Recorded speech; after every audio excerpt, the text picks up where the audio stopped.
Matt, for some reason, I'm already regretting not bringing a tequila up with me. I don't know why. Since we don't want to get demonetized, this is not alcohol. Well, you can drink alcohol. They won't demonetize you for that. It's alcohol. It's other stuff you can't do on camera.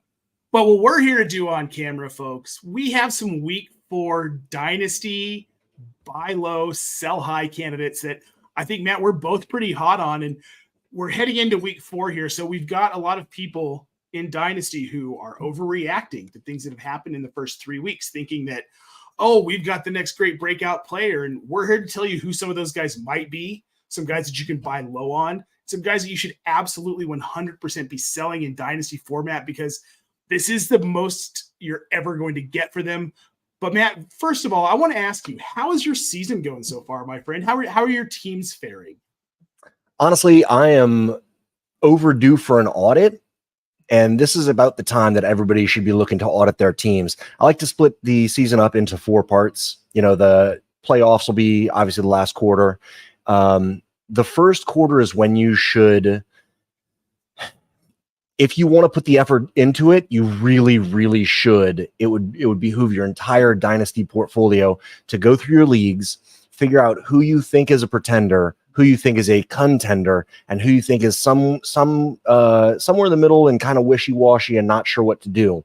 You should also be very aware of who is active in trading, who's kind of a jerk about it, and just kind of know your league mates, know where they stand, know which direction you think their team is heading in, and be ahead of the curve. Because that's the most important thing right now, is just to be ahead of the curve, to be ahead of the timeline and beat everybody else to it. Because at some point, some of these teams are going to be blowing everything up, and you want to be the one that gets there first, whether you're blowing it up or whether you're taking advantage of teams, mutually beneficially taking advantage of teams who are trying to blow it up. If you want to push yourself into a contender, because you can kind of set an anchor point. And I've done this in a few leagues so far, where I like to collect future draft capital. It's one of my favorite things to do, while still contending if possible.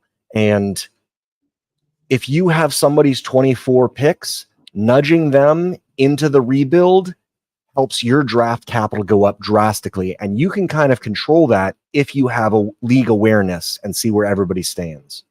Well, see, and that's the most important thing you said in all of that, because you get all of this from league awareness.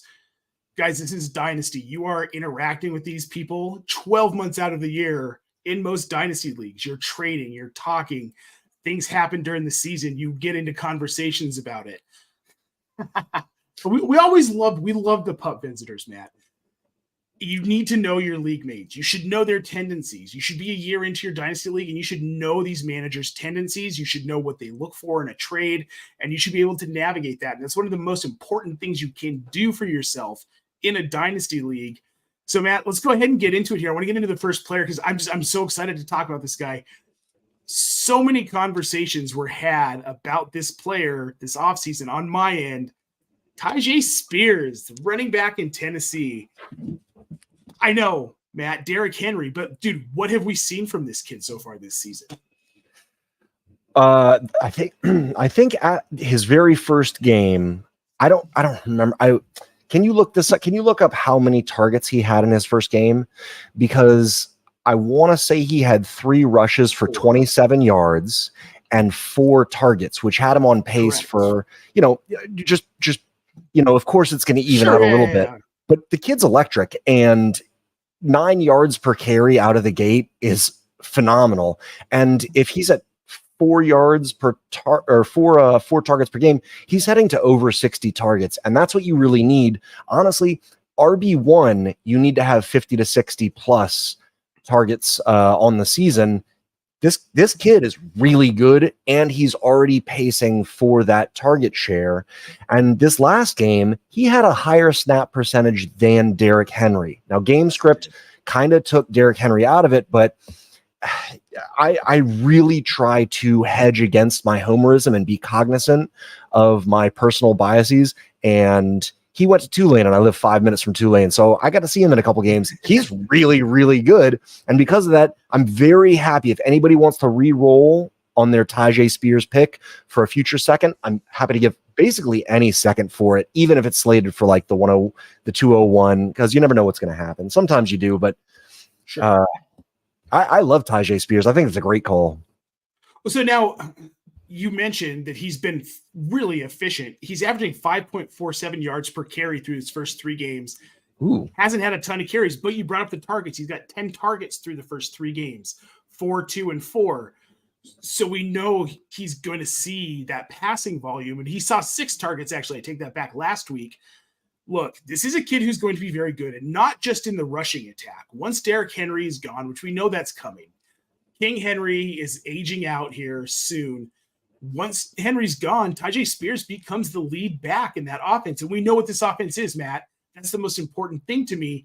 This is a run-first offense. And if Mike Vrabel is the head coach, that doesn't change. And that's not going to – this ownership loves him. Management loves Mike Vrabel. He's not going anywhere until he quits, is how I feel about this. The Titans hate passing. They hate it. Which might be a part of the reason that Tannehill's been historically very, very efficient. He does not look good this year. I'm not sure which way the team's going to go. And to be honest, I don't like projecting who's going to be the future running back for a team. Derrick Henry's built different. He might play until he's 33 years old. We don't know. Sure. But for now, and people love saying, when there's a backfield combination of, say, like Mark Ingram and Kamara down in New Orleans a couple years ago, and you got the Thunder and you got the Lightning.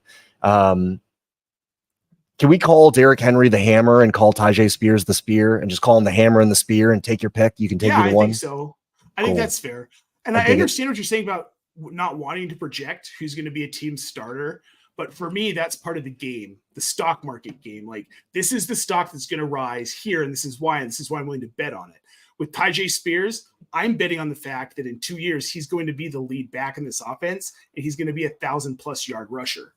I'm gambling on that. That's why I'm going after Tyjae Spears, because right now in the Fantasy Pros Dynasty ECR rankings, he's RB 36. This is a guy who I truly believe can be a top 15 to 20 running back in Dynasty in the next year to 2. So I'm betting on the fact that his stock is going to rise, and I can sell him if I need to. I've made a futures investment in a guy like Tyjae Spears. And that brings me to our next player, Matt, who's another guy that this is a futures bet. And it's also kind of a current bet, but Jaxon Smith-Njigba in Seattle, this is an interesting buy because he really hasn't done much. And we just talked about this yesterday on another show. And more so you talked about it. He's come out of the gate slow. I'm trying to figure out which player I would send for him, and I'm not sure which ones, because some of the ones that might get it done and might not, you might be able to swap a Zay Flowers for JSN. You can almost definitely swap an Addison for JSN, but I don't know if I would do either of those necessarily. I do have faith in Jaxon Smith-Njigba. I just don't know. I don't think that those are arbitrage moves. And if I'm going down the list of rookie wide receivers that I might want to swap out, I don't even know that I would swap out Marvin Mims for JSN right now. And process says you absolutely need to do that because you're trading somebody who's going at the 2-3 rookie turn for somebody who was not making it past 106 ever. And by process, you should always swap a 212 for a 106, always. Right.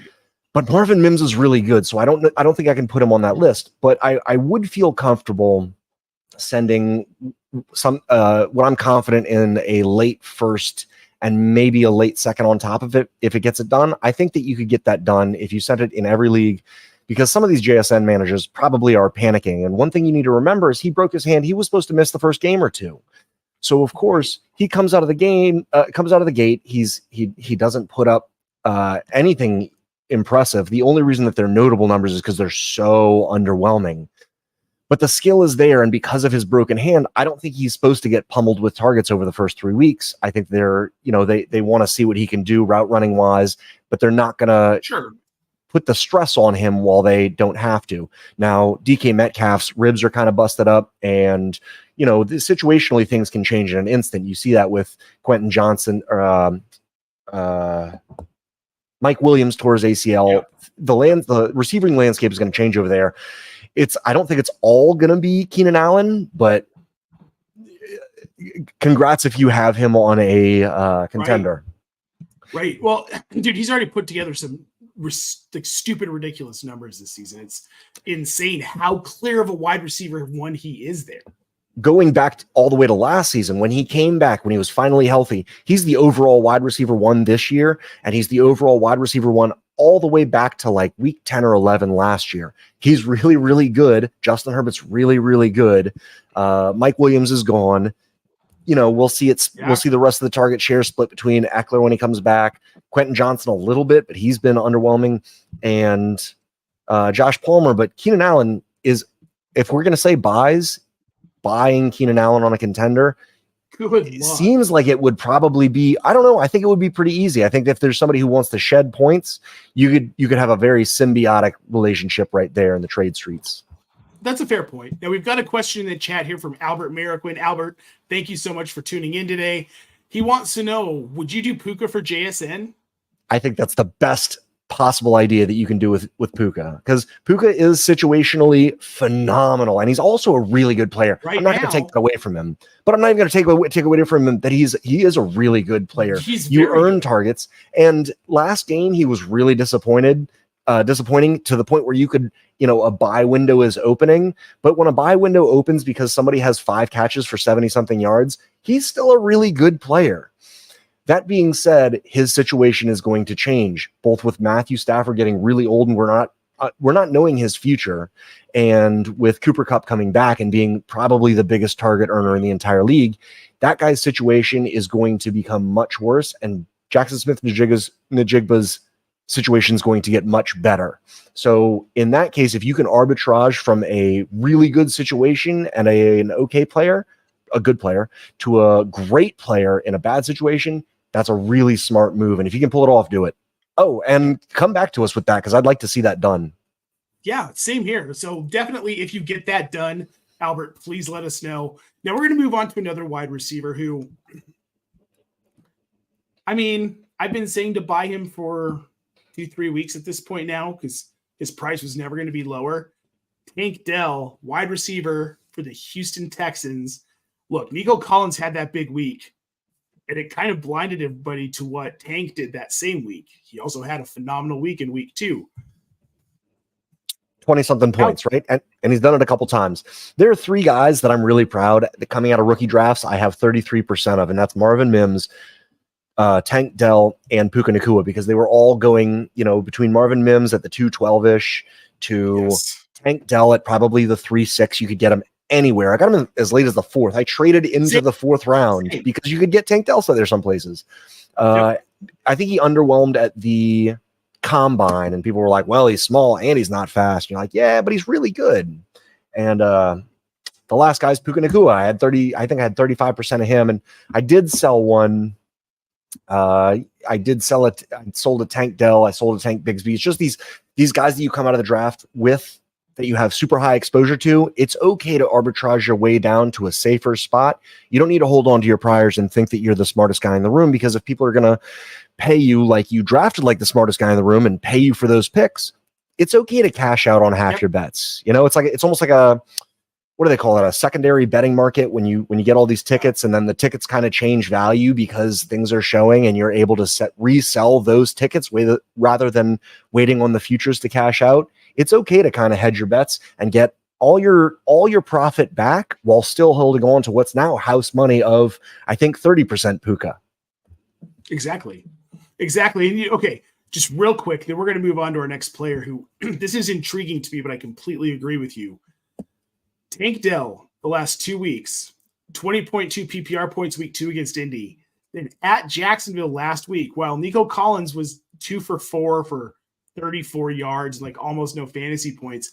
Here's Tank Dell's stat line: 5 catches, 145 yards, and a touchdown. Yak monster, huh? Dude. Really good player.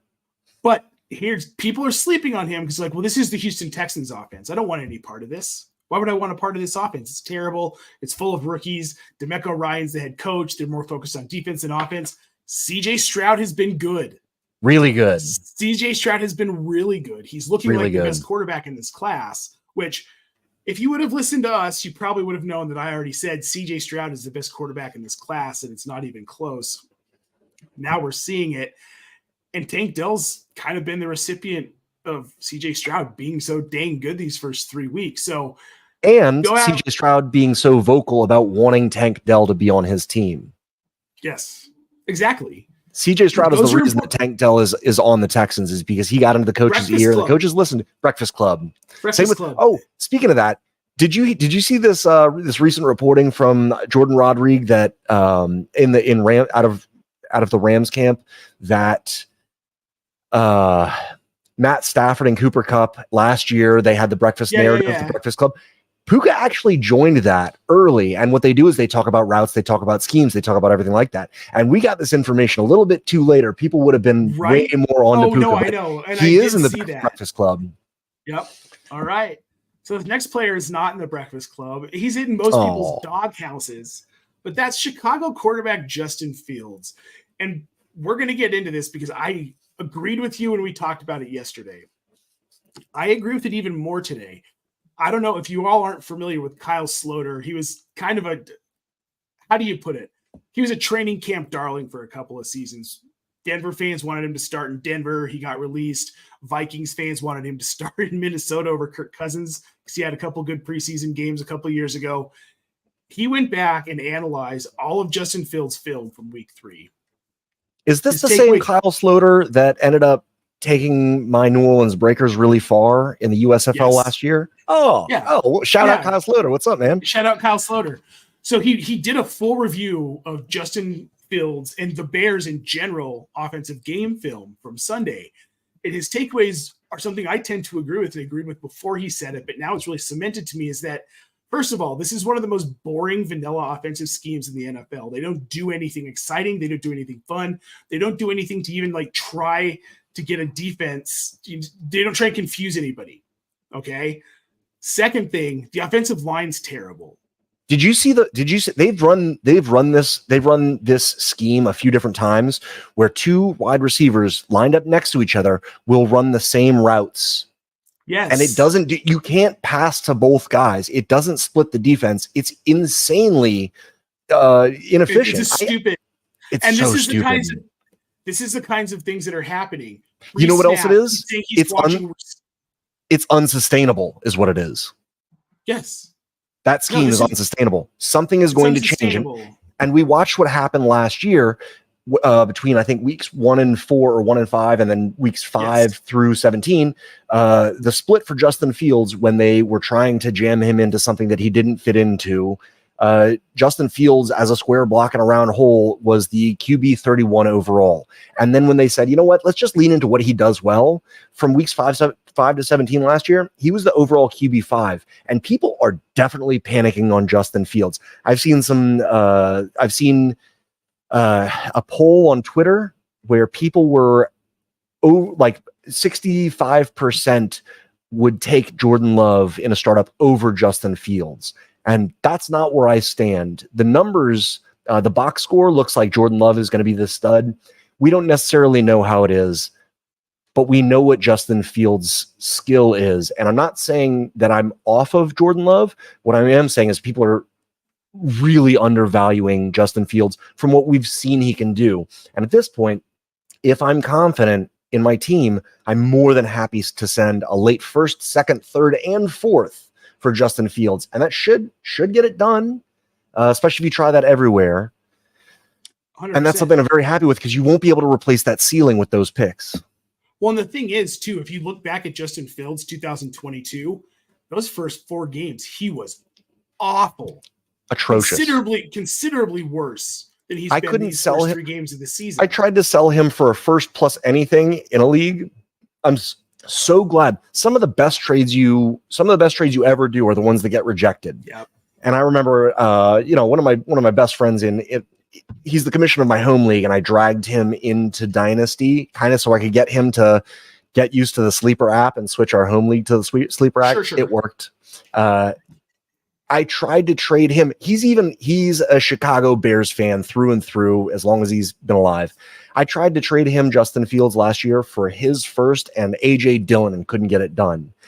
Now, I was stuck with Justin Fields and I made it to the championship. That's kind of how that happens. Now, in the offseason, I did trade him Justin Fields for kind of a haul. CJ Stroud was involved. And I think I hate making my trade partners feel bad. So I don't know if I can go to him and do this, but I almost want to buy him back at the discount that I was trying to give him unsuccessfully last year. I want to maintain a good trade relationship, and so if I were to pull that off, and Justin Fields did end up being QB5 over the last 12 games, he would never trade with me again. It would never happen. But that is something. Know, though. You never know. I mean, I think I would hurt him emotionally because he's a Bear fan, but that he is. I think he's a very, very achievable goal if you want to go get Justin Fields. If you're not scared. A guy that you could get who could be QB5 or higher for the rest of the season. Now, very someone, easily. Matt, that I'm not very high on, and this isn't going to be a popular opinion, especially because of how the season started for him, which is exactly why I'm telling you to go sell Davante Adams. He's 30. We're waiting for the fall off. The situation in Las Vegas sucks. What do you think you could get for him is the thing? How much more than a first? I think you get a first and a pretty solid streamer, either tight end or otherwise, for Davante Adams, which I'd be willing to do at this point because I don't think he has value past the season. Plus, I don't know how much value he has rest of season. We don't know what's going to happen in Vegas. Jimmy G's being evaluated for a concussion. So what? We're going to roll out Davante Adams with Brian Hoyer? And I know, like, can I build off of that? I think you made a really good point. Oh, sorry. Yeah. Go ahead.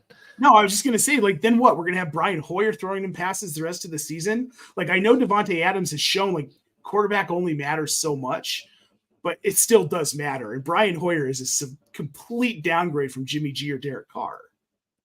Is that what you want? Davante Adams even made Aaron Rodgers look good. And if you can make Aaron Rodgers look good, I'm just kidding. I don't know that you can make Brian Hoyer look. Look, Brian Hoyer's a fine replacement level quarterback, right? He's fine. No, he's not. But I hear what you're saying. I hear what you're saying. He's not. I don't know how much you could get for Davante Adams if you sold him, but I'll tell you something that I think would be a clever way to go about it if you're looking for trade partners. Or I would go to somebody who's contending with an age cliff team. Go to the team that's just, going crazy right now because they have Keenan Allen, Mike Evans, and Derrick Henry, and they're like, I am in. And you could probably get their first, maybe even plus, maybe not, for Davante Adams. But what you could definitely get from them is their 25 first. And that's going to be a much nicer draft position if they're holding on to all these guys that they're really going all in with, because Mike Evans might not be this great next year. Keenan Allen is 31 years old. Derrick Henry's going to be 30 years old. And I think that it would be a lot easier to get a trade done for somebody's 25 first than their 24 first. And their draft position is going to be much better also. So I would just, if I was going to do that, that would be the method of starting to find a trade. But he is very good. And you know what? He is. And I'm not saying he's not good. So if they win, how much longer is it sustainable? That's the thing. It might be sustainable through the year. Same with Keenan, same with Mike Evans, same with Derrick Henry down the stretch.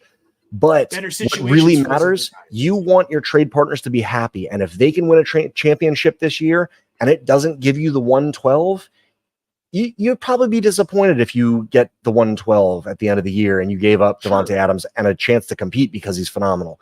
But what you won't be disappointed with is how you hold their future in your hands, because when their team has to start dismantling halfway through the next season, if not sooner, you're going to be on top in that situation. And they won't even care that much because they have the next 6 years paid for from winning. And you like happy trade partners. Yes, you do. That's in Dynasty. You've got to have happy trade partners. Now let's help Noah Bonecutter find a happy trade partner. He's got a question for us here in the chat. Noah, thank you for tuning in. Higgins, Kirk, and Stevenson. So T. Higgins, Christian Kirk, Ramondre Stevenson for Tony Pollard And I'm assuming we're talking Tank Dell, since that was a conversation earlier, or is it Tank Bigsby? You'll have to let us know in the chat. We're going to assume, let's assume it's Tank Bigsby at this point, looking at this trade. I would have to assume that's who it is. I would prefer to be on the Higgins, Kirk, Stevenson side, to be honest. That's where I want to be in this. If it's Tank, Bigsby, and Tony Pollard, I would rather be on the Higgins alone side, and you're getting a free Christian Kirk and a free Stevenson. So it's Tank Dell. That does change it a little bit, because I would happily give up the 201 right now for Tank Dell. So that changes the math a little bit. But Higgins and I'm assuming Christian Kirk. Higgins and Christian Kirk for Pollard and Tank Dell, that's a pretty even trade. That's pretty much a free Stevenson. Do you agree? Yeah, it is pretty much a free Stevenson. So I don't hate that at all. And you see the injuries that happen. It's always nice to have depth. I'm a big depth junkie when it comes to Dynasty, especially in Sleeper, when you can start up to 11 positional players. You're just always going to want, the way that I like to play is I want my worst flex to be better than their RB2. And then it's probably going to be better than their second to last flex. And it's the depth that really keeps you through injuries, through bye weeks. You just want to consistently win and get to the playoffs, and anything can happen. And by that point in the season, rosters will be depleted. And I don't think, a lot of people say the best guy in the deal is the way you want to go. The best guy, the best player in the deal wins the deal. I don't think that's necessarily true. It's not true, especially. Yes. Can we stop talking about who won a trade? I am so tired of this. My favorite trades, both sides win by 60%. And you can get that done in Dynasty because it's so multidimensional. You have you have future, you have tank, you have win now, there's all kinds of way to do this to where everybody can win. And if you're a volume trader, if you're good at it, you want everybody to be happy every time. You want people coming to you first because they know how busy you are. They know how happy you make your trade partners, and they know that you're, a sharp player, but a fair player. Right. That gets a healthy economy, and you want it focused around you. No, 100%. Now we've got another question in the chat here. Ooh. Usually, Dylan, thank you for the question. We're normally a Dynasty show, but we play redraft, so we can answer this for you here. This is redraft PPR. Would you trade a guy like Hopkins, which I'm assuming we're talking about DeAndre Hopkins, for Michael Thomas for a guy like Brian Robinson? His running back depth currently, he's got Tony Pollard, James Cook, Khalil Herbert, Tyjae Spears, and Eli Mitchell. Wide receiver, he's got Stephon Diggs, Brandon Ayuk, Hollywood Brown, DeAndre Hopkins, Michael Thomas, Tank Dell. He's trying to boost his RB3 here. So would you be willing to, I'm probably more willing to move off of Michael Thomas than I am DeAndre Hopkins at this point. But Matt, what do you say here? I got to say this, y'all, when you ask questions, please be specific with your league format, because I don't know how many wide receivers you can. Well, I don't know how many wide receivers you can start in wide receiver and flex. So if you're starting DeAndre Hopkins or Michael Thomas as your last flex, I almost want to just play that fragile RB game and hope that one of these handcuffs that you've got in your RB3 spot, and you've got a few of them, and they're all pretty decent. If any of those guys can step up, then this move will be kind of moot if you're able to start all these wide receivers. Now, if you can only start 3 of these wide receivers, then yeah, I would definitely want to upgrade at a position that's a little more important just because of roster build, right? No, 100%. 100%. All right, we are going to move on. We have got one more sell situation to talk about here, and it's not just one player, Matt.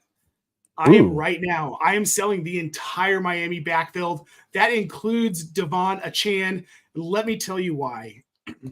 This is a committee backfield, period. I want to shout out Greg Kellogg, FSWA Hall of Fame member, the inaugural class, who said today, and I completely agree with him, Achane is never going to replicate what he did on Sunday. And I don't know that we're necessarily expecting him to do that. What we have here is a player who, really fast, had a phenomenal game alongside Raheem Mostert against a defense that had given up. They gave up at the end of the first quarter when it was clear this game was over. As someone who watches the Broncos every Sunday. Oh, I'm sorry. I know. Well, I live in Denver. But I don't watch them, I guess, more than any other team. Pay a little bit more attention sometimes. They gave up. Devon Achane, talented running back, okay? This didn't move the needle for me. Olympic speed. Olympic speed. and that's great. Raheem Mostert, also Olympic speed. Tyreek Hill, also Olympic speed. Tyreek Hill, I'm buying. Jalen Waddle. Look, Tyreek Hill, Jalen Waddle, those are guys that I'm buying in Dynasty. The price is very high, but if I'm a contender that needs a wide receiver, I want one of them.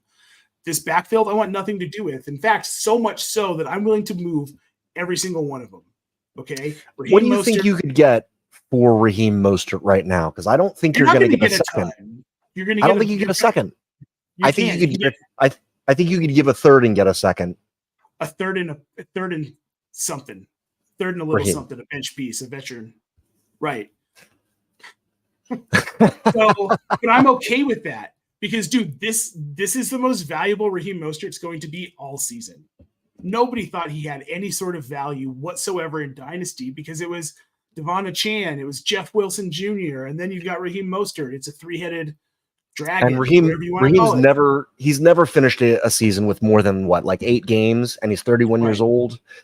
Right. But running back is such a fleeting position to try and chase in Dynasty long term that I don't even mind if I'm a contender being on the other side of that 2-3 swap, to be honest. And you can take advantage of me. There's a few leagues that I'm in where I'm 0 RB and very, very, very heavily contending.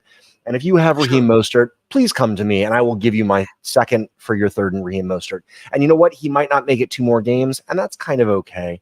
And on that point, I don't think the entire Miami backfield is a sell because nobody's going to buy Jeff Wilson. You might get a fourth for him, but I would spend a third for him because, again, Raheem Mostert never finishes more than half a season. And like you said, it's a running back by committee. So Jeff Wilson could show up and be that guy. Jeff Wilson won me a championship a few years ago because down the stretch in the 49ers offense, he got the majority of the workload. And that was under Mike McDaniel. And Mike McDaniel is a Kyle Shanahan disciple, and Kyle Shanahan has always been running back by committee. He's changed that up because he has the best running back in the league in Christian McCaffrey. But the same thing goes in Miami where it is running back by committee, but they also kind of, you have to play the injury running back game and use these cheap parts to win games and try not to invest too much. And Jeff Wilson's somebody that you could probably get for 2/4. He's on IR right now, which means he's not going to get injured over the next game or two. And these other guys might. And that's kind of how you have to see it, is that it is a revolving door. But sometimes a spoke falls off of this revolving door and you luck out with somebody who steps up into their place. And if you can do that for 2/4, you should do that. Well, and I suppose this brings up the point where really any player is a sell or a buy at the right price. Absolutely. I'm with you.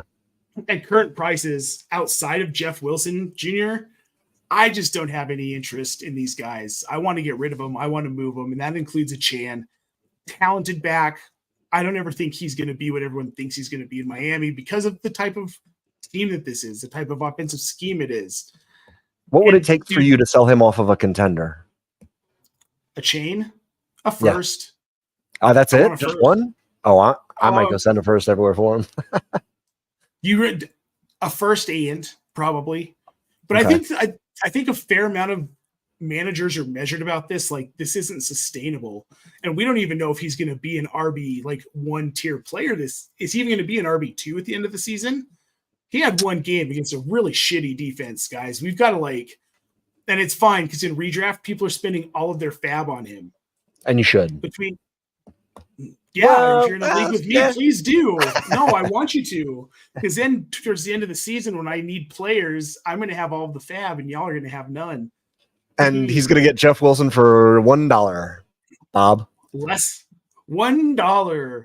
All right, guys. So we want to move on to a little quick thing here. You hear Matt talk about arbitrage all the time. I swear to God, it's like your favorite word. I thought it was made up. So it's my favorite way to play. I'm not a big player take guy. So when you ask things like, and it's a very fair question, would you sell DeAndre Hopkins or MT for Brian Robinson?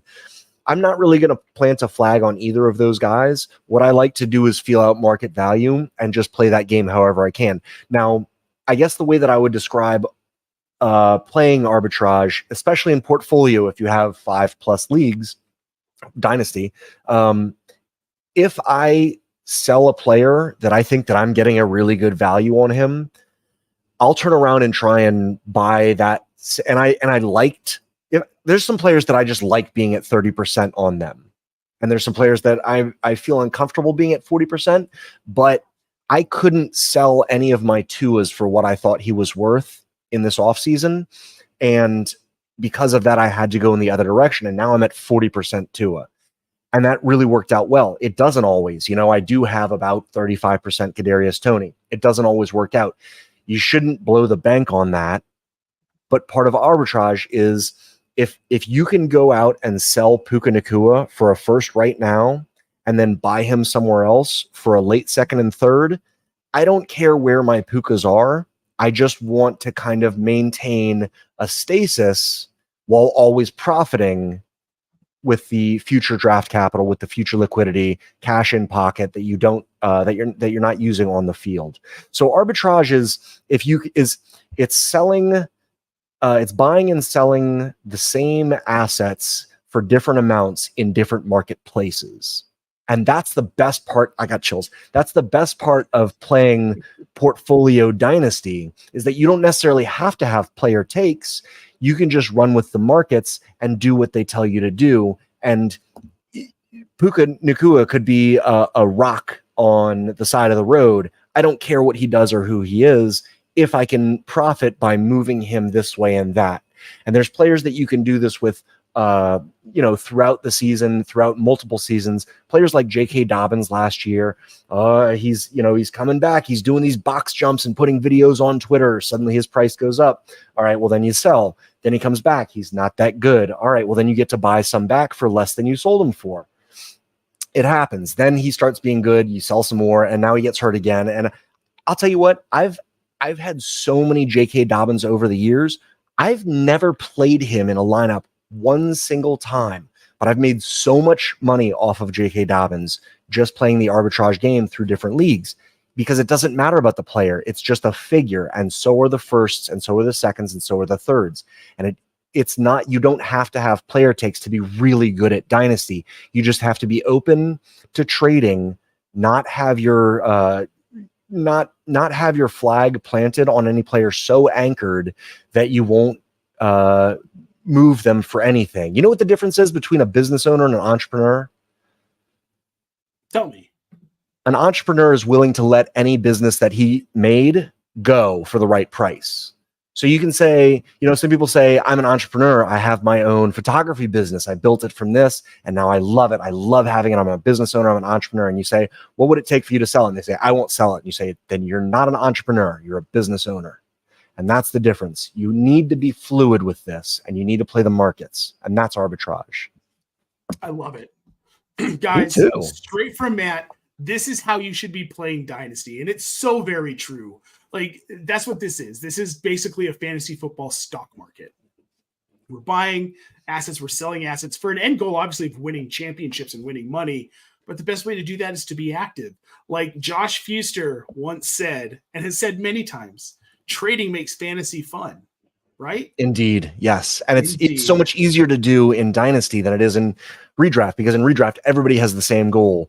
And in Dynasty, you have so many different options, so many pathways, and you can both go in both directions.